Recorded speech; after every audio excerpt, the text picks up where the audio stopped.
ধ্বংস হতে পারে ঢাকা শহর। হ্যাঁ, শুনে অবাক হলেও এটাই সত্যি।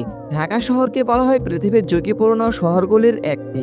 ইউনাইটেড নেশনস এর ২০২৩ সালে প্রকাশিত একটি জরিপে দেখা গেছে পৃথিবীর ঝুঁকিপূর্ণ ২০টি শহরের মধ্যে জায়গা করে নিয়েছে রাজধানী ঢাকা। বিশেষজ্ঞদের মতে মাত্র ৬.৫ থেকে ৭.৫ মাত্রার ভূমিকম্পেই ঢাকা শহরের হাজার হাজার ভবন ধসে পড়তে পারে।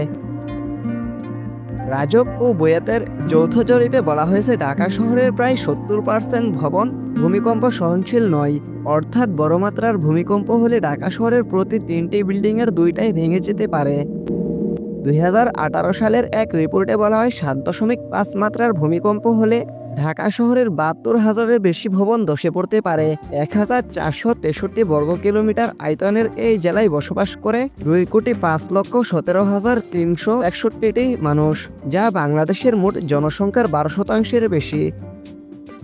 একবার ভাবুন তো, ঢাকা শহরের ৭০% অর্থাৎ ৭২,০০০ ভবন ধসে পড়লে কি হতে পারে।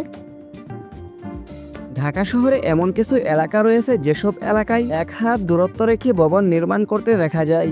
নেই মানুষ হাঁটার মতো পর্যাপ্ত রাস্তা, যেমন পুরান ঢাকা, পল্টন, মোহাম্মদপুর ইত্যাদি। ধারণা করা হয় ঢাকা শহরে বড় মাত্রার ভূমিকম্প হলে ওইসব এলাকায় উদ্ধার তৎপরতা চালানোই কঠিন হয়ে যাবে, কারণ তখন ওইসব এলাকায় উদ্ধার কর্মীরা পৌঁছানোর মতো রাস্তায় থাকবে না। এমনকি এলাকাগুলোকে পরিত্যক্ত ঘোষণা করা হতে পারে। একটি বড় মাত্রার ভূমিকম্পের ফলে ঢাকা শহরের যা ক্ষয়ক্ষতি হবে তা কাটিয়ে উঠতে সময় লাগতে পারে প্রায় ১০০ বছর। একবার ভাবুন তো, ঢাকা শহরে ভূমিকম্প প্রায় ৭০% বিল্ডিং ভেঙে গেছে, তাহলে কি হতে পারে। আচ্ছা, আসুন এখন জেনে নেওয়া যাক কেন ভূমিকম্পের ঝুঁকিতে ঢাকা শহর। ঢাকা শহর ভূমিকম্পের ঝুঁকিতে এর কিছু কারণ রয়েছে, যেমন ১. ভৌগোলিক অবস্থান। ঢাকা অবস্থিত একটি স্বয়ংক্রিয় ভূকম্পনীয় প্লেট বাউন্ডারির কাছে।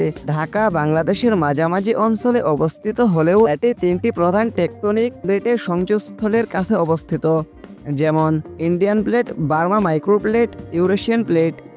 এই অঞ্চলটি একটি সক্রিয় ভূকম্পন প্রবণ এলাকা, যেখানে প্লেটগুলো একে অপরের সঙ্গে সংঘর্ষে লিপ্ত। ২. ভূগাঠনিক দুর্বলতা। ঢাকা শহরের মাটির গঠন নরম ও স্যাঁতসেঁতে, যা ভূমিকম্পের কম্পন আরও বাড়িয়ে তোলে। এর ফলে কম্পনের মাত্রা বেশি অনুভূত হয়। ৩. অব্যবস্থাপনার সাথে কাঠামো নির্মাণ। ঢাকায় অনেক বাড়ি ও বহুতল ভবন তৈরি হয়েছে ভূমিকম্প প্রতিরোধী নীতিমালা না মেনে। ১০ তলা বিশিষ্ট ভবনের প্ল্যান করে ১২ থেকে ১৪ তলা ভবন নির্মাণ করা হয়। ভবনের নকশা ও নির্মাণে দুর্বলতা, অনুমোদনহীন কনস্ট্রাকশন, অপরিকল্পিত নগরায়ন। ৪. জনসংখ্যার ঘনত্ব ও দুর্বল প্রস্তুতি। ঢাকায় প্রতি বর্গ কিলোমিটারে মানুষের সংখ্যা ২৩,০০০-এর বেশি, যা জরুরি ব্যবস্থাপনা ও উদ্ধার কার্যক্রমের প্রস্তুতি অনেক ক্ষেত্রেই অপ্রতুল। সড়কগুলি যানজট ও অবকাঠামোগত জটিলতায় উদ্ধার কাজ কঠিন হয়ে যেতে পারে। আচ্ছা, এখন আমরা জানব কিভাবে ঢাকা শহর ভূমিকম্প ঝুঁকি কমানো যায়।